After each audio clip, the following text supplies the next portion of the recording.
I'm a 22-year-old girl. I was looking on Craigslist to buy a couch for my new apartment a month ago. I found something I thought seemed like a good deal. From the pictures, the couch seemed to be in great shape. The seller wanted to be contacted by email. His email was mexicanpoppy666@hotmail.com. I felt that email was a bit off-putting, but I still went ahead and emailed the man my offer. He responded within 5 minutes, accepting the offer and asking for my address. I honestly felt uncomfortable with his asking. I did not want a stranger coming to my house. I suggested that I just come to his house to pick it up, but he continually insisted that he come to my house. Eventually I stopped responding, and a day later, he emailed me again, giving me his address. I didn't know if I should go at that point, but it seemed like a steal, almost too good to be true, and according to his address, he didn't live too far. So I got in my van and drove over to the seller's house. I immediately noticed that the house was a bit smaller than all the other houses on the block. When I rang the bell, a middle-aged man wearing a baseball cap answered the door. He gave me a huge smile and invited me in. I was immediately feeling uneasy. He led me into his living room, and I saw the couch. Immediately, I saw scuff marks and small tears in the couch. It was not at all in the shape that it appeared in the ad. I commented on this, and he just smiled and offered to lower the price. I told him I'm not interested, and here's where things started getting creepy.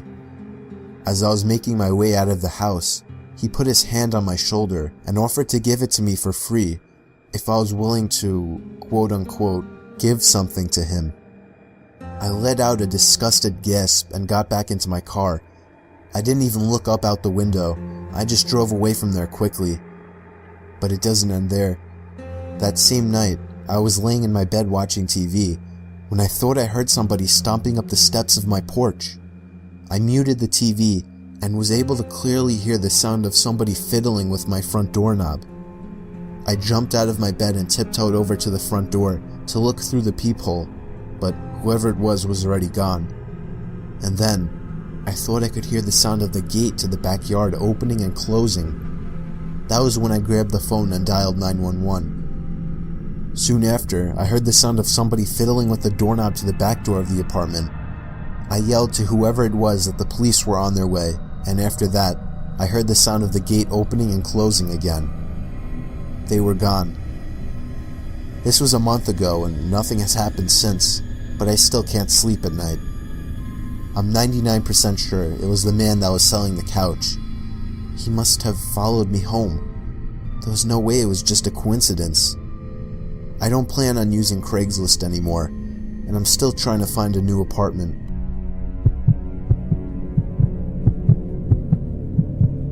I was looking to buy the iPhone 5 about a year ago. I found a guy on Craigslist who was selling his for $200. He claimed it was in mint condition and that he wanted to upgrade to the 5C. I didn't know much about how to go about testing a phone to make sure everything works, so I brought my little brother along who knew a lot more than I did. We met halfway at a Dunkin' Donuts parking lot at like 10 o'clock at night.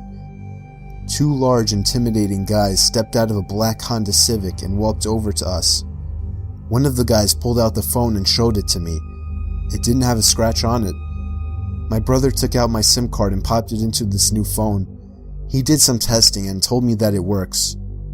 The guy then asked for $250, even though he originally asked for $200.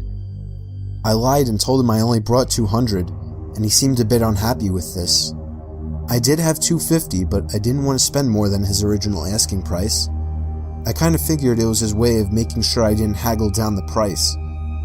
I handed the guy the $200, and he and his buddy got back in their car. We got back into my car, and I tested out the new phone by calling my girlfriend. I sat testing things around for about 5 minutes. My brother commented on the fact that the two guys hadn't left yet either, but I didn't really care. I started the car and pulled out of the parking lot. My brother then commented that the two guys started their car just as I had. I didn't find it too weird. I drove down the turnpike and eventually stopped at a red light. That's when I noticed the black Honda Civic pull up right behind us in my rear view mirror. I found that a bit weird since I was sure they came from the opposite direction. I continued my drive home, but Every single turn we made, they followed, and close on my tail too. My brother suggested I pull over, but there was no way I was going to do that. I knew those guys were looking for trouble. It got to the point where I was trying to lose them and started driving dangerously. If they needed something, they would call or at least honk their horn, but they were looking for some kind of trouble. I tried something risky to lose them. At an intersection, the light had just turned red. I floored it across the intersection before any of the cars would begin to pass. My brother shouted at me, calling me stupid and crazy, but it worked. They didn't follow. We got home after the extra long drive. My heart was still racing from the intensity of the situation. I was just happy I got a working phone for such a low cost. Later that night, I was playing around with the phone trying to set some things up before going to bed. My parents and brother were already asleep at this point, and just then, the sound of 2 car doors slamming shut outside interrupted me. I looked out my window, and I felt like my heart completely stopped. The black Honda Civic was parked across the street. I could only assume the 2 guys were already halfway to our front door. I immediately woke up my dad and explained everything as quickly as possible. He got up, grabbed a baseball bat, and crouched behind the front door. A loud knock came at the front door. My dad screamed at them to go away. One of the guys on the other side of the door claimed to have a gun, and said that he would shoot the lock off of the door if he didn't open up. My dad told me to call Joe, our friend who lives 2 doors down who happens to be a police officer. I called Joe and he said he would be right over and to stay hidden. Here's the part that still scares me to this day. There was the sound of a silenced shot of a pistol. I peeked over and saw a bullet hole in the door, inches away from my dad's head. My dad ran away from the door and we all listened. We heard Joe outside yelling at them to drop their weapons. My dad went outside to help when they lowered their guns. Joe arrested the 2 assholes. I have to say, this was the scariest day of my life, but it was also the best I had ever felt in my entire life.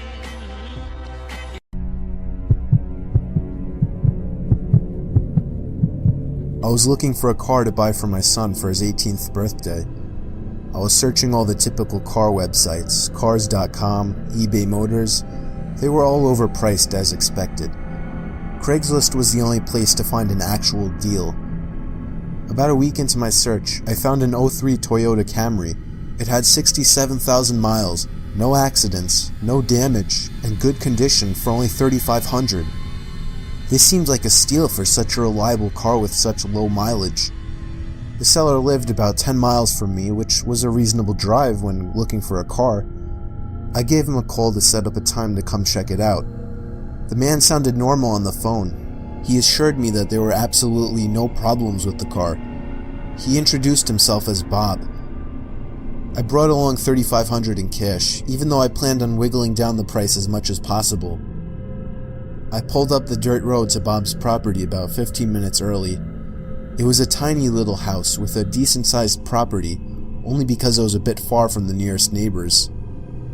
The garage was open, so I walked over to see if anybody was inside, but except for an unusual amount of car parts, it was empty.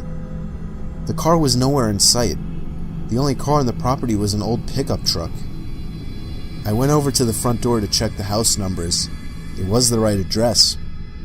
The doorbell button was missing, so I knocked on the front door. I knocked for exactly 5 minutes before deciding to give the man a call. So I dialed his number and I heard the sound of a cell phone ringing from inside the house. I was extremely confused at this point. Now I knew I had the right house. I didn't understand why, if he was home, why he wasn't answering. I decided I had to take a peek through one of the windows to see if anybody was inside. Peering through the glass, I couldn't really see much as it was pretty dark inside the house. I saw a very old-fashioned dining room set, but across from that, I saw somebody standing at the back door of the house, staring outside. I figured that must have been Bob, so I knocked on the window, but he didn't even move. There was no gate or anything to the backyard. It was just a wide open yard since this wasn't a rural area. I simply walked around the house to the backyard. I didn't understand how he couldn't hear me. When I got to the back door, I made a shocking realization. The figure standing by the door was a taxidermied human being. I ran straight back the way I came and back to my car. I looked up one last time before driving off. The blinds to the window I had peeked into had been shut, but I could see 2 of the blinds bent open. Somebody was at that window watching me. You can probably guess I had the gas pedal to the floor the whole way home. The whole situation still makes no sense. All the car parts, the fact that there was no Toyota Camry, the taxidermied human being. The fact that there was no car there leads me to believe that whoever that man wasn't planning on selling me anything. And that also leads to the disturbing thought that I was very close to becoming a lifeless statue staring out that man's back door.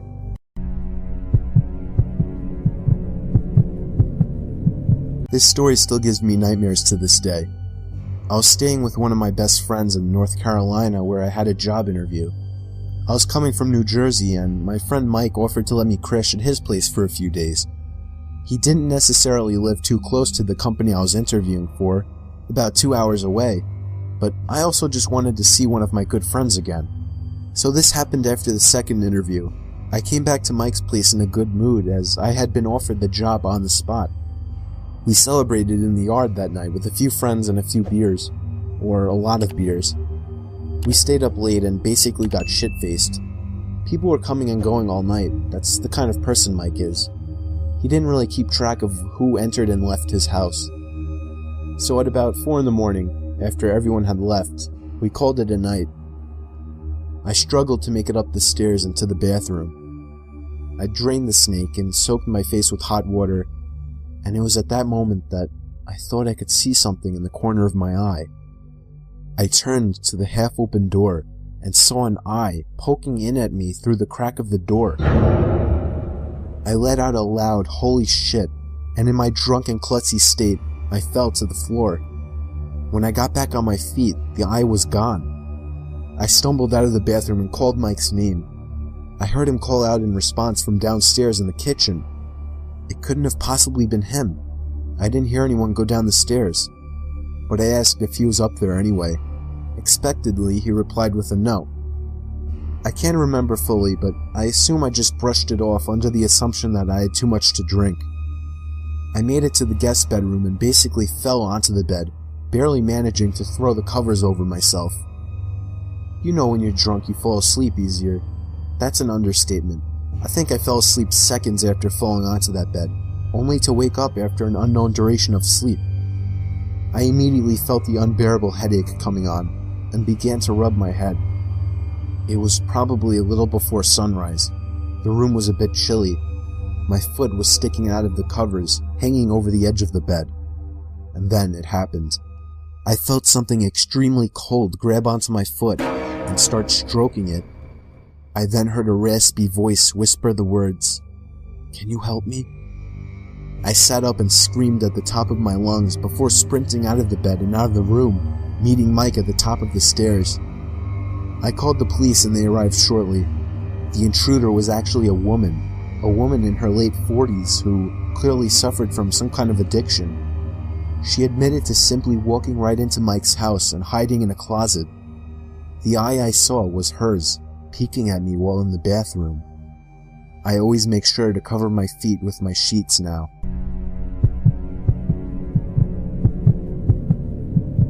This happened to my dad when he was a little kid. I think it messed him up a bit emotionally, but he never admitted it. This story freaks me out just imagining it. So I'm pretty sure my dad was 10 years old, and he was home alone for whatever reason. He was watching TV in the living room. It was the only TV in the house, and all of a sudden, the TV just shut off. So he got up and turned it back on. It was an old shitty TV, so it wasn't weird at all. When he got back on his couch, it happened again.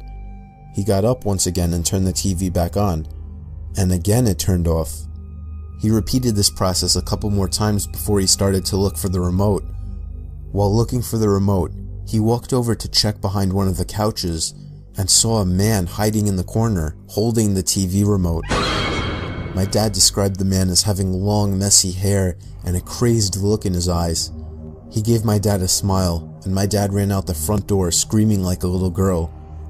He went to his neighbors, who called the police.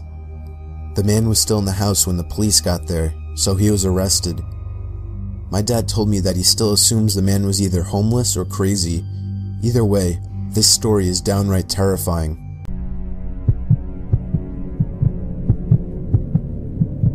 Before I start this story, I want to note that Jacob's mother is a drug addict, and his father really didn't have much wrong with him outside of being with his mother.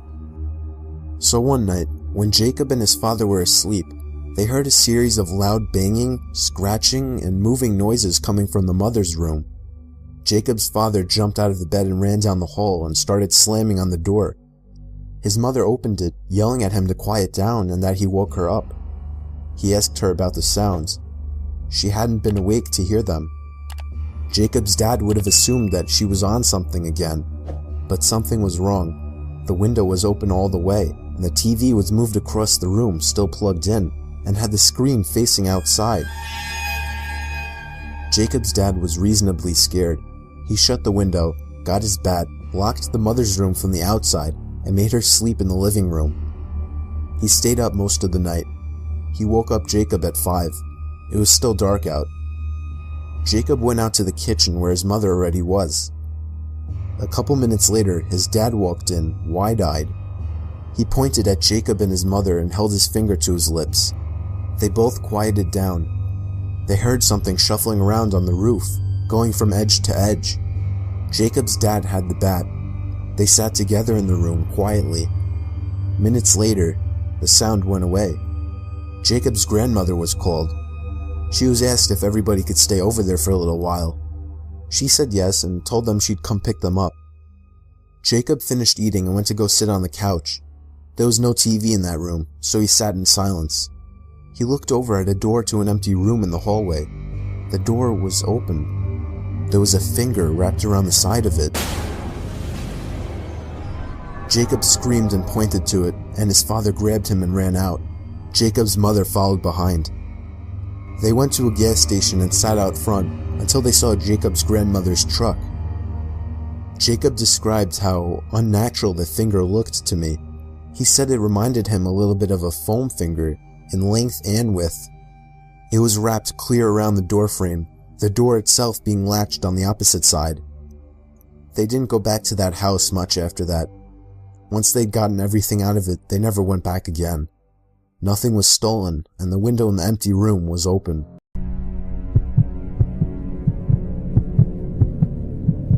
My friend and I were going to a party a few hours out of town, so we decided to stay at her family's holiday house about an hour south of the party. We arrived around mid-afternoon, and it was winter in a holiday town, so the area was completely empty. No other cars on the street.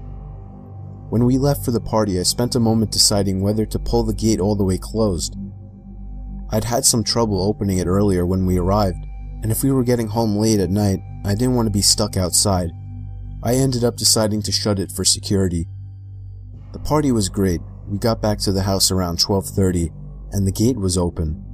I immediately felt on edge because not only did I know that I had locked it, but I knew it couldn't just blow open in the wind.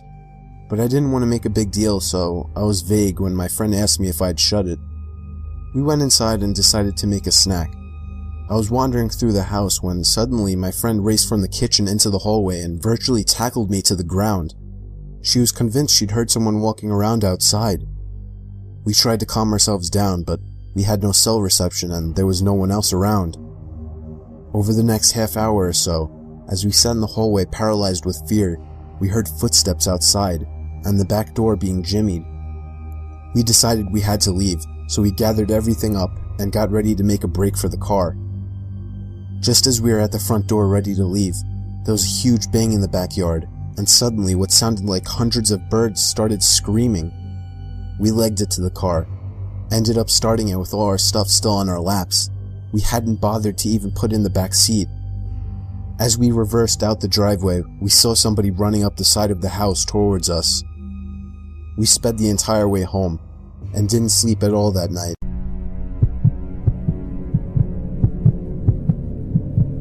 When I was a kid, I had a huge group of friends that all happened to be on my block. On the weekend nights, we would always play manhunt, aka hide and go seek for older people. It worked out great because since we were all neighbors, we used all the front and backyards and even the woods behind our houses.